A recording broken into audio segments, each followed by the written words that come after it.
We're at the Ohio State Reformatory in Mansfield, Ohio.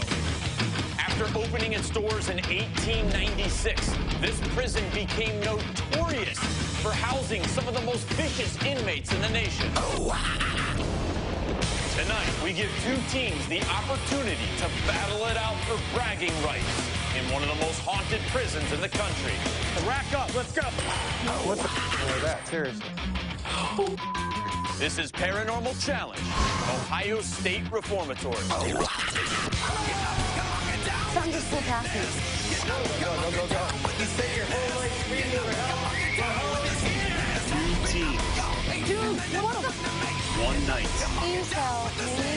One haunted location. One winner.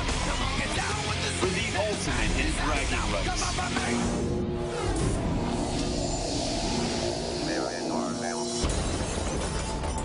Out of all the prisons that I've ever investigated, this place is the most haunted.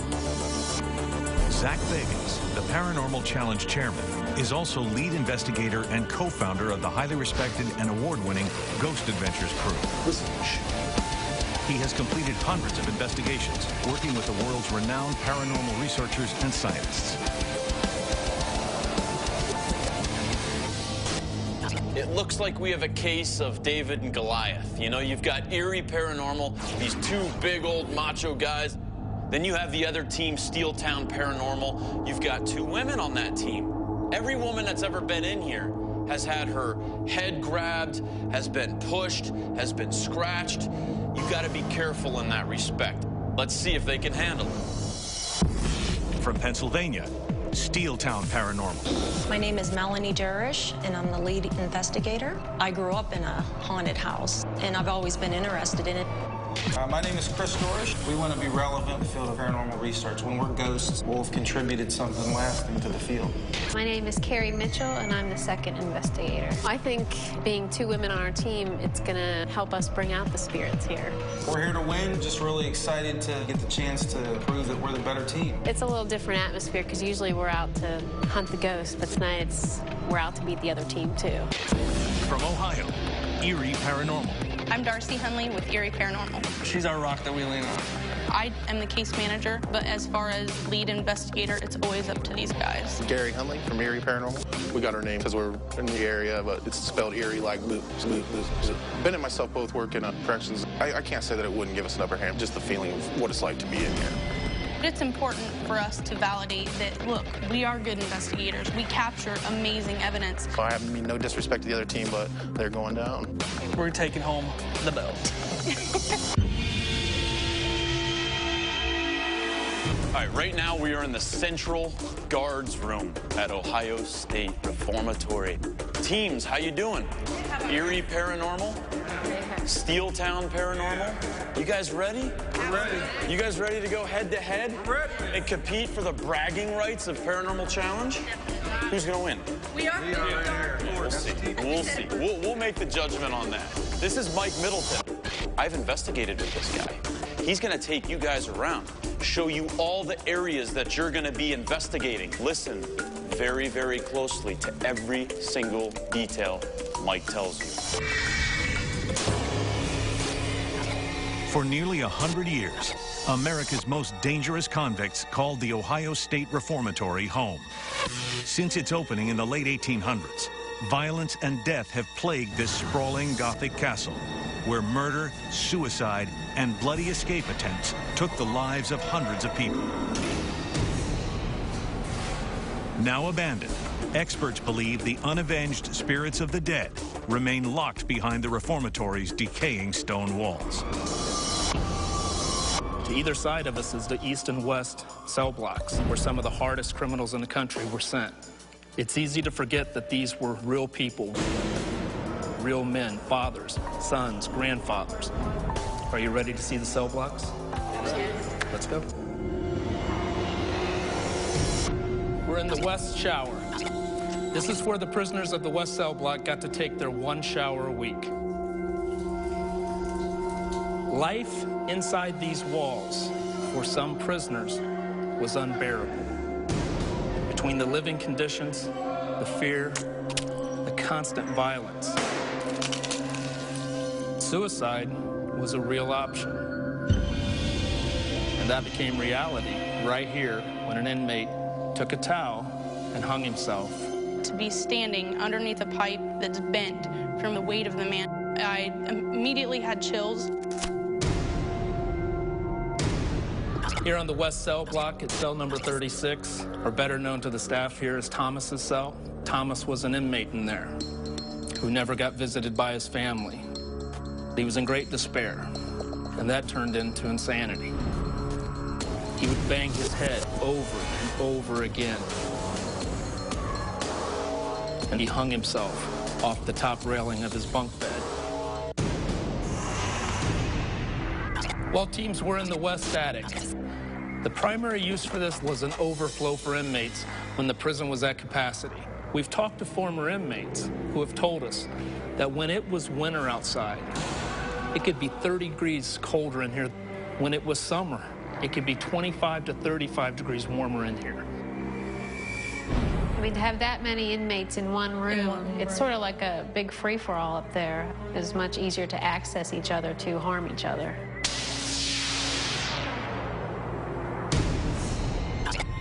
We're in solitary confinement.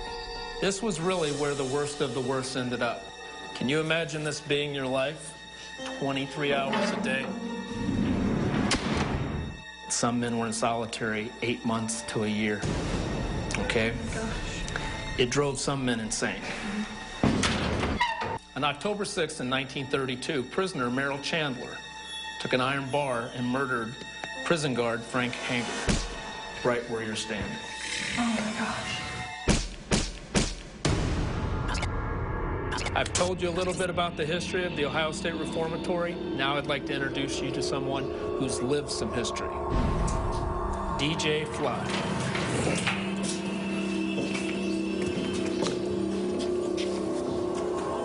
You guys are in my house now. When I first came here, I met DJ Fly, an inmate that spent time here, that saw murder, that witnessed suicides. I was on 4 Northeast in cell 14, and a fella next door to me, his name was Lockhart, and he was totally bonkers. One night, he was able to get a hold of some lighter fluid, and then he started screaming. Lockhart burned himself up. The smoke was coming out, the fire was coming out. And I'm screaming my lungs out.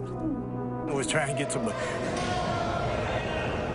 It was a grisly sight when they drug him out. Parts of his body has been cooked, was just laying on the range. The stench was terrible. And that really drives it home, you know, when you hear somebody that actually experienced something that close.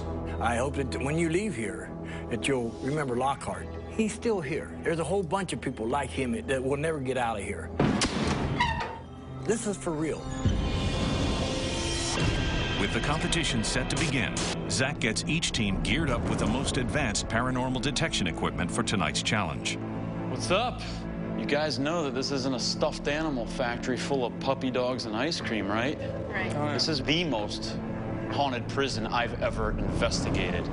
On this table before you are the same exact pieces of equipment that each of you are going to be outfitted with. 2 digital recorders, 2 night vision camcorders, 1 full spectrum camcorder, 1 full spectrum still camera, a thermal imaging camera, and also we can't forget the millimeter that measures for electromagnetic energy and temperature.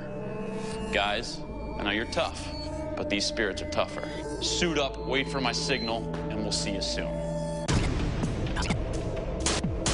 Teams will conduct their investigations simultaneously. Erie Paranormal will begin in Zone 1, which is the west cell block. And Steeltown Paranormal will start off in Zone 2, which is east cell block and solitary confinement. Strict time constraints are designed to push each team to the limit. They will only be given 2 hours to complete Part 1 of the investigation, then switch locations and continue investigating for 2 more hours in Part 2. Teams will be judged on overall teamwork, technological proficiency, historical knowledge, and audio and visual evidence they are ultimately able to capture. Tonight's judges are three of the country's most notable paranormal experts. Dave Schrader, acclaimed paranormal conference lecturer, co-author of The Other Side, A Teen's Guide to Ghost Hunting, and the host of the popular talk show, Darkness Radio. Mark Constantino is a certified parapsychologist, an EVP conference lecturer and trainer, and has captured over 10,000 EVPs. And Debbie Constantino is an International Paranormal Acknowledgement Award winner for Best EVP Researcher, a paranormal conference lecturer, and has captured thousands of EVPs. All right, right now we're in Nerve Center. The competition is just getting ready to start. Over here, Erie Paranormal, they're going to be starting out in the West Cell Block. Mark, you're going to be watching them, all right? Debbie has got Steeltown Paranormal. They're going to be starting off in the East Cell Block. Steeltown Paranormal, are you three ready? We're ready. Yes. Erie Paranormal, are you guys ready? Oh, yeah. The portals are open. Let the challenge begin. 2 hours just started, judges. Okay, 2108. 908. Who's down here? Who's down here rattling the cage? You want to lose your privileges? Keep making noise in them. There was somebody in that room, you guys.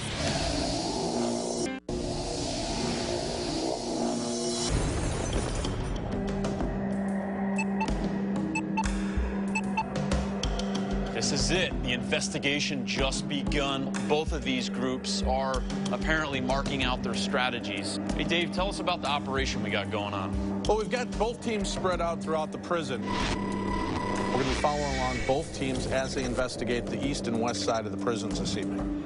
We've got robotic cameras set up throughout the location. We also have a cameraman and a technician that are following each team so that we know what's in every location of the prison. All right, I got the millimeter underneath where he hung himself. I'm just going to say that I'm sorry. I'm sorry that you had to live. Oh, you guys. Wow. Are you trying to communicate with us? Yes, do we have a digital voice recorder on? Yeah, it's right over there. It's not. See how intelligent are you? Can you stop it? Thank you. Thank you. Okay, turn off the voice recorder. Okay. Thomas. Man, I wasn't recording. Let's go visit Tom. What? I forgot to push record, man. Are you serious? Yeah, I swear. He forgot to hit record.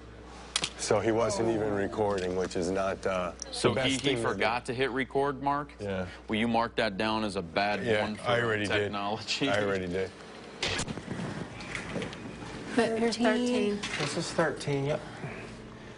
So this was his cell right here. This was Lockhart's cell. So right now, Steeltown Paranormal is in the East Cell Block. They're trying to communicate the spirit of Lockhart. Lockhart set himself on fire and committed suicide. Whoa. What? I don't know. I thought I heard someone walking behind. Lockhart, are you here?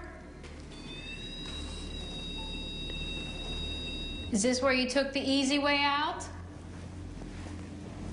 Whoa. Did you hear that? Yeah, a little bang. Where'd you get the matches to light yourself on fire?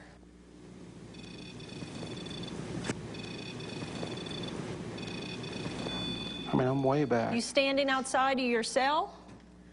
Why don't you come on in this cell with me?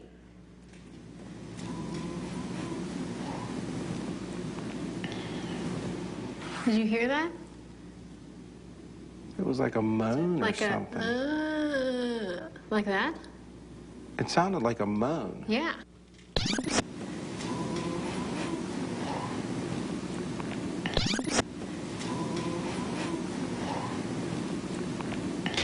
Yeah, were you on the top bunk when this happened?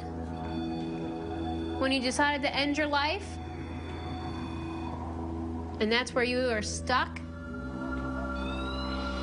Ooh, right there. Yep. It's like going nuts. Deb, what have you liked so far with Steeltown? I like the way they work as a team. Just a personal thing, they kind of interact a little better without so much provoking. Who's over here?